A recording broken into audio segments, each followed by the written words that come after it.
I've been a chiropractor for 15 years. That's my background. And I got into chiropractic, I guess I went to school about 19 years ago, because I love kids. I love helping kids, and it was always my passion to help them become all of who they can be. And when my daughter was diagnosed with ADHD 3 or 4 years ago, that put me on a path to finding a natural, safe, effective solution for her, which I did. I ran across the research on neurofeedback and how good that was for ADHD. And so it was really a fit. And from there I found out which type of neurofeedback I wanted to do, and led me to BrainCore, among other things. It's the only one I found that consistently, every time in the beginning with everybody that we end up doing neurofeedback with, we do a brain mapping evaluation, so there's no guesswork as to where we're going to be working. It worked great for my daughter, and I knew then, like I knew when I wanted to go into chiropractic 15 years ago, that it was a mission and a passion for me to help kids in this way. It's just not well known enough out there.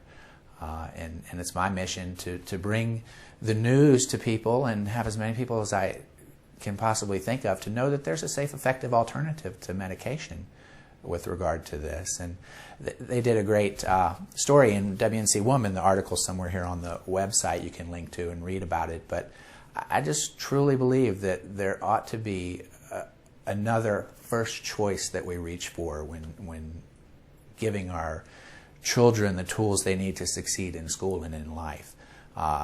Giving them medication, while it might be a temporary answer, and I'm not saying that's necessarily bad, there should be another less invasive choice that we reach for first that often solves the problem, as it did with my daughter.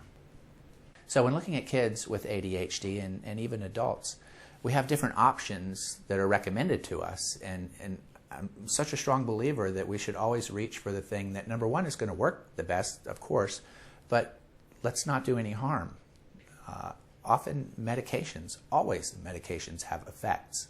And I like the saying that the only difference between an effect and a side effect is marketing. So it wasn't an option for me in looking for a solution for my daughter. And I can see, and I see kids every week that is what they're reaching for. And this works with kids if they're on medication or not. And living here in North Carolina, it's amazing, but if you look at the different states, we in North Carolina have the highest diagnosis rate of kids with ADHD than any other state in the country. In fact, at some point, 11% of the kids between age 8 and 17 will be diagnosed with ADHD. And the vast majority of them, what's recommended, is medication. And they always have effects, and they have many effects. Some of which you like how they're acting, and some of which not. And some of them we don't even know, because we don't have the long-term studies.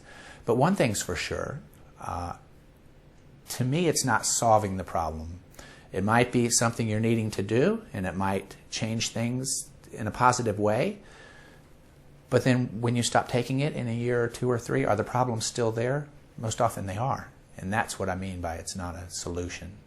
It might be a short-term choice, but it doesn't solve the problem, whereas neurofeedback actually changes the way the brain works, and to me is a solution, or at least it has been for my daughter.